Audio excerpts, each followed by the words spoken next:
Hey y'all, I wanted to continue our herbal magic conversation by talking about the difference between using fresh herbs versus dried herbs.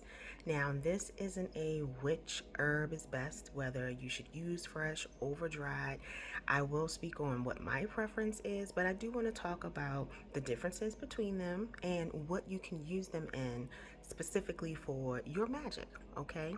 So, fresh versus dried herbs.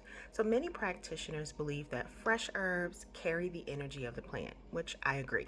I agree that the plant is still alive, so if you are harvesting from that plant, it's still going to have that living energy still operating in it. The difference is the minute you harvest it, you're on the clock.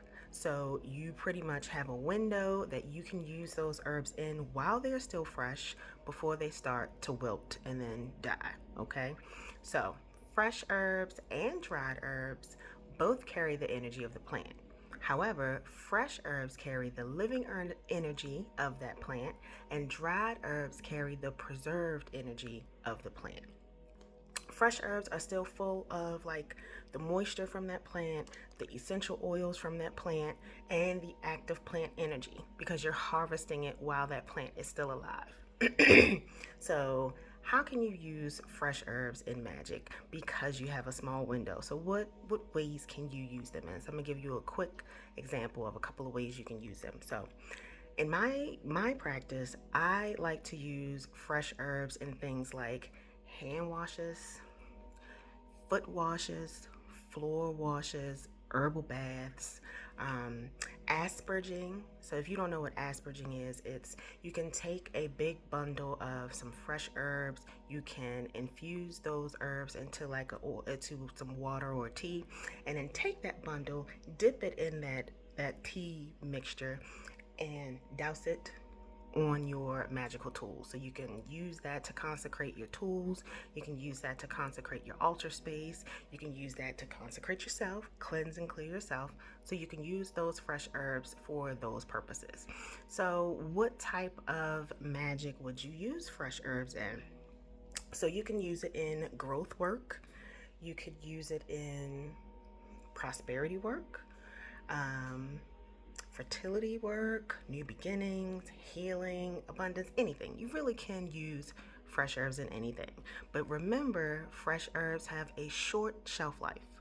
So when you're considering what you are doing your workings for and what you're going to use those fresh herbs for, remember that they're not going to be able to stick around for long. About 2 to 3 days, they start to wilt, they start to get nasty. So keep that in mind when you're thinking about using fresh herbs, okay? Now, dried herbs are my preference. Dried herbs, like I said before, are the preserved energy of the plant. So, this is the energy that once that plant has been harvested and then dried, that energy was dried within that plant. Okay, so we were able to preserve the magic in that plant by drying it out. So, although it's dry, the spirit and the properties of that plant still remain in the dried matter. Okay? So, what can you use dried herbs for? Anything. Anything. Your imagination is the limit. You can use it in spell jars, you can use it in sachets and charm bags and incense and teas and candlework. You can grind it up and put it into powder, sprinkle it on your floor, sprinkle it in front of your window. What else can you use it in? I mean, when I say the possibilities are endless when it comes to dried herbs and fresh herbs, the possibilities are endless.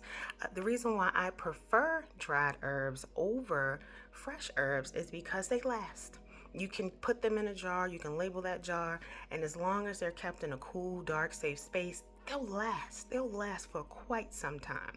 And dried herbs give us the ability to use that plant energy and that preserved energy for our workings later on. So when you're using fresh herbs, you got to think about what you're going to do quickly, and then you have to use it quickly because you only have a small window of time.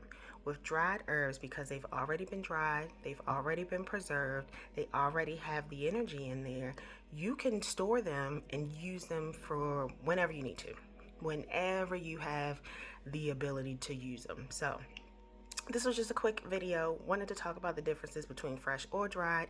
Again, you can use them both. I do use them both. I use both fresh and dried herbs, but I prefer dried herbs because of the longevity and being able to store them and keep them for much longer. But I also believe that you should grow your magical herbs. You should, if you have the ability to do it. So if you're in a space where you can grow your basil, you can grow your little herbs, your magical herbs, do so. But always remember, when you are using fresh herbs and you are going to the plant to harvest those herbs, don't take more than what you need. And also, don't take without giving. Okay, because this is a sacrifice for that plant. That plant is now sacrificing a part of itself for your working. So leave it some money if you can, and I'm not talking like dollars. You could put a quarter under there, a couple of, some pennies. Leave it some crystals, just something from your heart, from your intention, just saying, hey, I appreciate you giving me a part of yourself, lending a piece of your essence to me. So I in turn want to give something back to you. So always approach these plants with that type of respect and reverence if you're harvesting them fresh, so that you remember like they are giving their essence to you. So always reverence it and always have a deep level of respect for it. So that's all I wanted to share for today. I am going to start doing what's called an herb of the week kind of videos, just so that we can be introduced to some different herbs and even common household kitchen herbs that you may have, and learn about them in ways that you might not have known that you could use them in magic and medicine. So stay tuned for those. But otherwise, I hope y'all have a great day, and until next time, peace.